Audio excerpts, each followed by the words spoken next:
കോഴിക്കോട് ചെറുവണ്ണൂരിൽ ഓടിക്കൊണ്ടിരുന്ന കാറിന് തീപിടിച്ച് ഗർഭിണി മരിച്ച സംഭവത്തിൽ കൂടുതൽ അന്വേഷണത്തിന് പോലീസ്. മരിച്ച സോനയുടെ പോസ്റ്റ്മോർട്ടം നടപടികൾ ഇന്ന് നടക്കും.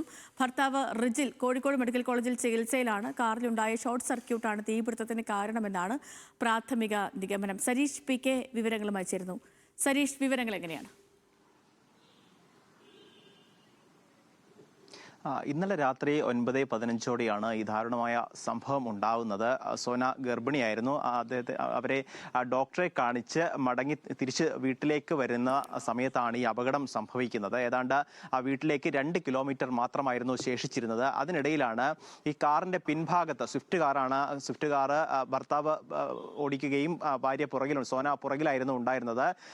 ഈ സ്വിഫ്റ്റ് കാറിന്റെ പുറകിലാണ് ആദ്യം തീപിടുത്തം ഉണ്ടാകുന്നത്. അതുകൊണ്ട് തന്നെ കാറിന്റെ പുറകിലുണ്ടായിരുന്ന സോനയെ ആദ്യഘട്ടത്തിൽ രക്ഷപ്പെടുത്താനായിരുന്നില്ല. പിന്നീട് ഈ തീ ആളി കത്തുന്നതിനിടെ നാട്ടുകാരാണ് ഓടിക്കൂടുകയും മുമ്പിൽ ഡ്രൈവർ സീറ്റിലുണ്ടായിരുന്ന ഭർത്താവിനെ, റിജിൻ ലാലിനെ രക്ഷപ്പെടുത്തുകയും ചെയ്യുന്നത്. പക്ഷേ അപ്പോഴേക്കും പിൻഭാഗം പൂർണ്ണമായി കത്തിയിരുന്നു. അതുകൊണ്ട് തന്നെ സോനയെ പുറത്തേക്ക് എടുക്കാനായിരുന്നില്ല.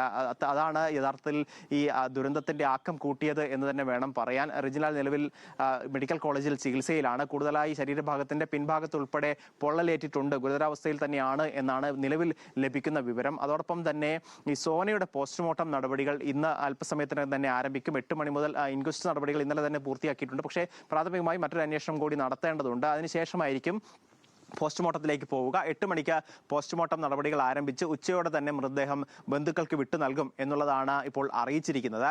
അതോടൊപ്പം തന്നെ പോലീസ് ഇതുമായി ബന്ധപ്പെട്ട് കൂടുതൽ അന്വേഷണം നടത്തുന്നുണ്ട്. കാരണം പിൻഭാഗത്താണ് സാധാരണഗതിയിൽ ഏതെങ്കിലും രീതിയിൽ ഷോർട്ട് സർക്യൂട്ടോ അല്ലെങ്കിൽ മറ്റേ എഞ്ചിന്റെ പ്രശ്നമോ ആണെങ്കിൽ മുൻഭാഗത്ത് നിന്നാണ് തീപിടുത്തമോ പുകയോ ഉണ്ടാകേണ്ടത്. പക്ഷേ ഇത്തവണ ഉണ്ടായിരിക്കുന്നത് പിൻഭാഗത്താണ്. കാറിന്റെ പിൻഭാഗമാണ് ആദ്യം തീപിടുത്തം ഉണ്ടായിരിക്കുന്നത്. അതുകൊണ്ട് തന്നെ യഥാർത്ഥത്തിൽ എന്താണ് സംഭവിച്ചത്, ഷോർട്ട് സർക്യൂട്ട് ആണെങ്കിൽ ഗ്യാസിൻ വാഹനമായിരുന്നോ തുടങ്ങിയ കാര്യങ്ങൾ ഉൾപ്പെടെയുള്ളവ പോലീസ് പരിശോധിക്കുന്നുണ്ട്. എന്തായാലും ഇന്ന് രാവിലെ ഈ സ്ഥലത്തെത്തി, അതായത് ഈ സംഭവം നടന്ന സ്ഥലത്തെത്തി പോലീസ് വിശദമായ അന്വേഷണം നടത്തും. അതോടൊപ്പം തന്നെ ഫോറൻസിക് വിഭാഗം ഉൾപ്പെടെ ഈ ഭാഗത്തേക്ക് എത്തും, പരിശോധന നടത്തും എന്നാണ് അറിയിച്ചിരിക്കുന്നത്. എന്തായാലും അല്പസമയത്തിനകം തന്നെ സോനയുടെ പോസ്റ്റ്മോർട്ടം നടപടികൾ ആരംഭിക്കും. ഓക്കെ.